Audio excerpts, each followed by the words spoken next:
Welcome to ఫ్యాక్టిజం. ఇది depression గురించి video కాదు. ఇది డిప్రెషన్ అనే పేరుతో ఇండియన్ మైండ్ చేసే ఎంటర్టైన్మెంట్ షో గురించి వీడియో మాత్రమే. ఇప్పుడు ఇండియాలో ఎవ్వరూ డిప్రెషన్లో లేరు చెప్పండి. చిన్న పిల్లలేమో హోంవర్క్ వల్ల డిప్రెషన్, యువత రిలేషన్షిప్ వల్ల డిప్రెషన్, పెద్దవాళ్ళు ఇంటి ఈఎంఐల వల్ల డిప్రెషన్, వృద్ధులు పిల్లల జీవితం మీద డిప్రెషన్. ఇండియా మొత్తం ప్లస్ నెగిటివ్తో కాదు, డైరెక్ట్ డిప్రెషన్లోనే ఉంది. డిప్రెషన్ అన్న పదం ముందు రోజుల్లో డాక్టర్స్, సైకాలజిస్టులు మాత్రమే వాడేవారు. ఇప్పుడు మాత్రం పక్కింటి చిన్న పిల్లాడు కూడా నాకు మెంటల్ ప్రెషర్ మమ్మీ అని ప్రకటిస్తున్నాడు. ఎప్పుడో సినిమాల్లో హీరోకు ఒక హార్ట్ బ్రేక్ వస్తే బ్యాక్గ్రౌండ్లో సాడ్ వయలిన్ వచ్చేది. ఇప్పుడు బ్రేక్ఫాస్ట్లో పూరి బదులు ఉప్మా పెడితేనే లైఫ్ ఈజ్ ఓవర్ అన్నట్టు నటిస్తున్నారు. ఇప్పటికీ జనాలకి డిప్రెషన్ అనేది ఒక ఎమోషన్ కాదు, ఒక ఫ్యాషన్ యాక్సెసరీ.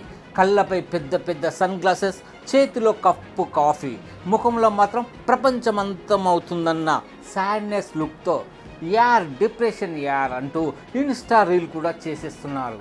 అసలు విషయం ఏమిటంటే వాళ్ళకి డిప్రెషన్ కాదు కానీ డిసిప్లిన్ కావాలి. అలారం మోగితే లేవడం, పని మొదలెట్టడం ఇవి నేర్చుకోవాలి.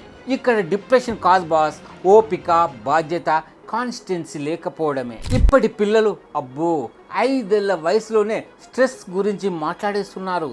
ఇంట్లోకి వచ్చి బ్యాగ్ పడేసి mummy today was a very tough day అంటున్నారు. అమ్మ నాన్న షాక్ అయి అడుగుతారు, ఏమైంది, ఎందుకు టఫ్ డే?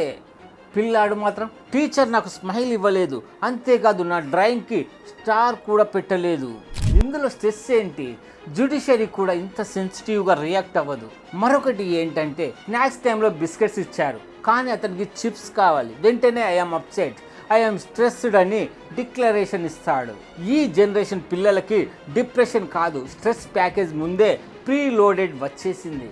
ఈ జనరేషన్కి heart break, breakup, fake friends, toxic relationship అన్నీ టిక్ టాక్ ఫ్లేవర్ లాగా అయిపోయాయి. ప్రతి వారం కొత్త ఫ్లేవర్, ప్రతి నెల కొత్త ఎమోషన్. కానీ ఒక్కటి మాత్రం కాదు, maturity, patience, real communication. Problem flavours మారుతున్నాయి, మరి మన మైండ్ సెట్ అదే ఓల్డ్ వెర్షన్లోనే ఉంది. పెద్దవాళ్ళ స్ట్రెస్ అనేది ఫిల్టర్ కాఫీ తాగితే పోయే స్ట్రెస్ కాదు. ఈఎంఐ, పిల్లల school fee, current bill, boss meeting అన్నీ కలిపిన స్పైరల్ కాంబో ఆఫర్. ఇంట్లో వైఫై కంటే స్ట్రెస్ సిగ్నల్ ఎక్కువగా కవర్ చేస్తాయి. ఇప్పటి జనాలకు స్ట్రెస్ అంటే ఏంటో తెలుసా? బ్రేక్ఫాస్ట్ తింటూ ఉండగా బాస్ వాట్సాప్లో తన డీపీ మారితే చాలు మన హార్ట్ బీట్ వెంటనే పెరగడం మొదలవుతుంది. ఎందుకంటే మన మైండ్ ఇలా అనుకుంటుంది, అయ్యో బాస్ న్యూ మూడ్లో ఉన్నాడు, ఈరోజు ఆఫీస్లో డేంజర్ ఉందేమో. అసలు మ్యాటర్ చిన్నదే అయినా మనమేం క్రియేట్ చేసుకున్న టెన్షన్ పెద్దదైపోతుంది. Depression DJ remix station. Social media అంటే ఒక డీజే స్టేషన్ లాంటిది. అందరి జీవితాలు రీమిక్స్లో పడిపోతుంటాయి. ఎవరికి ఏ ఆనందం నిజమో, ఏది ఫిల్టర్ సంతోషమో చాట్ జీపీటీ కూడా చెప్పలేదు. ఇప్పుడైతే స్క్రోలింగ్ కూడా ఫుల్ టైం జాబ్ అయిపోయింది. రీల్ చూసి వావ్ లైఫ్ గోల్స్ అని ఇంప్రెస్ అవుతారు. అదే 5 సెకండ్ల తర్వాత అరే నా లైఫ్లో గోల్స్ ఏం లేవని మూడ్ డౌన్ అయిపోతుంది. అప్పుడు ప్రొఫైల్ పిక్చర్ కూడా హెల్త్ రిపోర్ట్ అయిపోతుంది. కొంతకాలం డీపీ మార్చకపోతే వెంటనే మెసేజ్, బ్రో ఓకేనా, డిప్రెస్డ్ ఏమైనా ఉన్నావా అని విచార సదస్సులు మొదలవుతాయి. మనకు యాక్చువల్ డేంజర్ నెగిటివ్ పీపుల్ కాదు, నోటిఫికేషన్ సౌండ్ ఒక్క టింగ్ అంటే మనసు వెంటనే జంప్ అయి హార్ట్ బీట్ 300 BPMలా అనిపిస్తుంది. ఇప్పుడు ఏదైనా ప్రాబ్లం వస్తే ముందుగా డాక్టర్ని కాదు, ఫోన్ని ఓపెన్ చేసి పోస్ట్ బటన్ ప్రెస్ చేస్తున్నారు. ఫస్ట్ షేర్ దెన్ కేర్ అని రూల్ పెట్టుకున్నట్టుగా. ఇలా చూస్తుంటే సోషల్ మీడియా ఒక ప్లాట్ఫామ్ కాదు, ప్రతి బాధ కూడా స్టేజ్ మీద పర్ఫామ్ అవ్వాల్సిన డ్రామాలా మార్చిపోయాం. ఎందుకు ఇలా జరుగుతుందో తెలుసా? తగిన నిద్ర లేదు, ఎక్కువ screen time, school, college, office pressure, family expectations, comparing habit, ఒంటరితనం, ఎవరితో మాట్లాడలేకపోవటం. ఇది ఫన్ కాదు, నిజంగా ఈ జనరేషన్లో డిప్రెషన్ కేసెస్ పెరుగుతున్నాయి. ముందుగా ఫోన్లో ఉన్న లక్షల ప్రాబ్లమ్స్ అన్నీ మీ సమస్యలు కావు. అందుకే ఫోన్ని 10 నిమిషాలు పక్కన పెట్టండి. మనమేమి చచ్చిపోము, ఫోన్ లేకుండా బతకగలుగుతాం.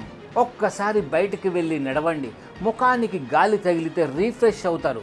ఇది వైఫై కాదు, ఫోన్ లేకపోయినా ఫ్రీగా వచ్చే ఫ్రెష్ ఎయిర్. మనుషుల్ని కలవండి, వాళ్ళతో మాట్లాడండి, రోజు చూసే ఎమోజీలే కాదు, నిజమైన ముఖాలు కూడా ఉన్నాయి ఈ లోకంలో. ఒక్కసారి మెడిటేషన్ ట్రై చేయండి. 20 నిమిషాలు నిశ్శబ్దంగా కూర్చోవడం. ఫోన్ చూడకుండా 20 నిమిషాలు ఉండడం అంటే కష్టమే, కానీ కొంచెం ప్రయత్నిస్తే రెండూ పాసిబులే. సెల్ఫ్ కంపారిజన్ ఒక్కసారి స్టాప్ చేయండి.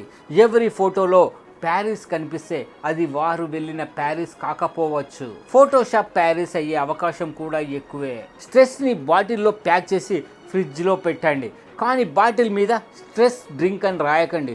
ఎవరో దాన్ని జ్యూస్ అనుకొని తాగితే ఇంట్లో ఇంకో డిప్రెషన్ కేస్ స్టార్ట్ అవుతుంది. సమస్య ఎక్కువైతే డాక్టర్ని అప్రోచ్ అవ్వండి, గూగుల్ని కాదు. గూగుల్లో హెడేక్ అని సెర్చ్ చేస్తే కూడా లాస్ట్ స్టేజ్ సంథింగ్ అని వార్నింగ్ వస్తుంది. లైఫ్ అంటే ఇన్స్టాగ్రామ్ ఫిల్టర్ కాదు. కొన్ని రోజులు డల్గా కనిపిస్తుంది, ఫిల్టర్ వేసినట్టు ఏదో ఒకరోజు మళ్ళీ బ్రైట్ అవుతుంది. డిప్రెషన్, స్ట్రెస్ ఇవి చిన్నవి కావు, కానీ మనం వాటిని ప్రశాంతంగా ధైర్యంగా ఎదుర్కొందాం అనుకుంటే అవి మన మీద ఉన్న బరువు సగం తగ్గిపోతుంది.